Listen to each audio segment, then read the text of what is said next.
총 1,155만 원 차이가 나더라고요. 이 부분이 세후 수익 차이가 발생하는 가장 큰 이유입니다.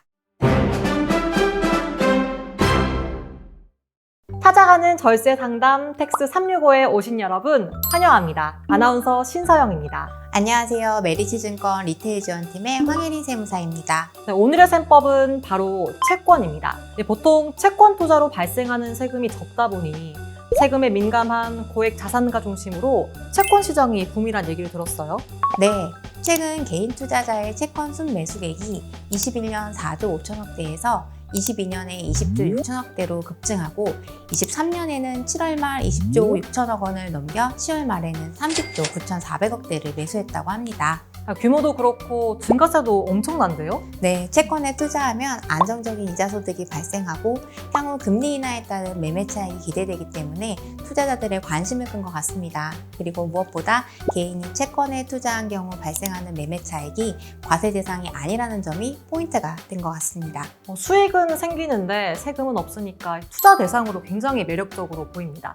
더 쉬운 이해를 위해서 상황을 가정해서 설명해 드리도록 해볼게요. 금액은 동일하게 10억 원이고요. 채권 A와 B의 표면 금리와 매매 차익 조건은 다음과 같습니다. 이자 소득 외에는 금융소득이 없고요. 또 세금 외 다른 거래 비용은 고려하지 않았습니다. 채권 표면금리에 대한 이자는 이자소득으로 과세하는데요. 이자소득을 포함한 연간 금융소득이 2천만 원 이하라면 지방소득세를 포함하여 15.4%를 원천 징수 후 더 이상의 세금이 발생하지 않습니다. 만일 금융소득이 2천만 원을 초과한다면 다른 종합소득과 합산하여 종합소득세를 신고해야 하고 금융소득 2천만 원 초과분은 종합소득세율이 적용됩니다. 제가 채권 A와 B를 투자한 경우 세후 수익을 미리 계산을 해봤는데요. 세후 수익을 한번 봐주시겠어요?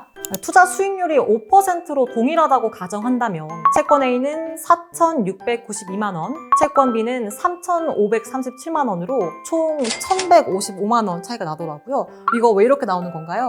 채권 A에 10억 원 투자 시 2% 이자 소득인 2천만 원에 대해 15.4%인 308만 원의 세금이 부과됩니다. 여기에 다른 금융소득이 없다면 종합과세는 해당하지 않아 추가로 납부할 세금은 없는 겁니다. 채권 A 매도 시 생긴 3천만 원의 매매 차익에는 세금이 없고요. 이 부분이 세후 수익 차이가 발생하는 가장 큰 이유입니다.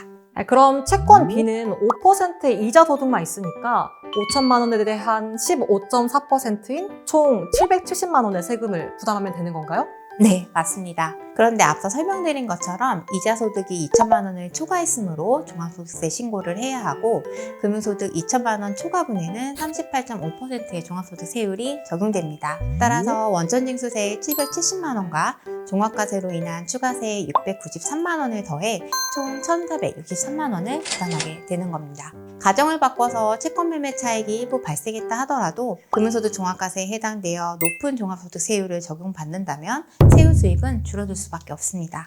들어보니까 채권은 매매 차익에 대한 과세가 없으면서도 표면금리가 낮은 채권은 과세 대상 이자 소득이 적어서 이자 소득세나 종합과세로 인한 추가 세부담을 낮출 수 있다는 장점이 있겠네요. 네, 맞습니다. 만일 채권 이자 소득으로 인한 종합과세가 걱정이시라면 2024년 상반기에 발행 예정인 개인 투자용 국채에 관심을 가져보는 것도 좋습니다. 거주자 개인이 전용 계좌를 통해 개인 투자용 국채를 매입하여 만기까지 보유한 경우 매입 금액 총 2억 원까지 이자 소득에 대해 14%의 분리과세를 적용하기 때문에 만기 상환 시 세부담이 커지는 금융소득 종합과세를 피할 수 있습니다. 오늘은 채권 투자 시 부과되는 세금에 대해서 알아봤는데요. 마지막으로 하고 싶은 말씀 있으신가요? 네, 현행 세제에서 개인의 채권 매매 차익이 과세되지 않는다는 점은 매력적이나 예정대로 2025년에 금융투자소득세가 도입되면 매매 차익이 과세로 전환될 예정입니다. 채권 투자자분들은 금융투자소득세 도입이 가까워지면 보유냐,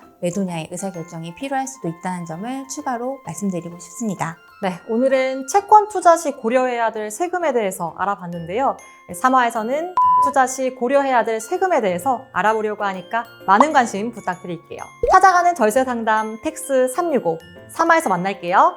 만나요.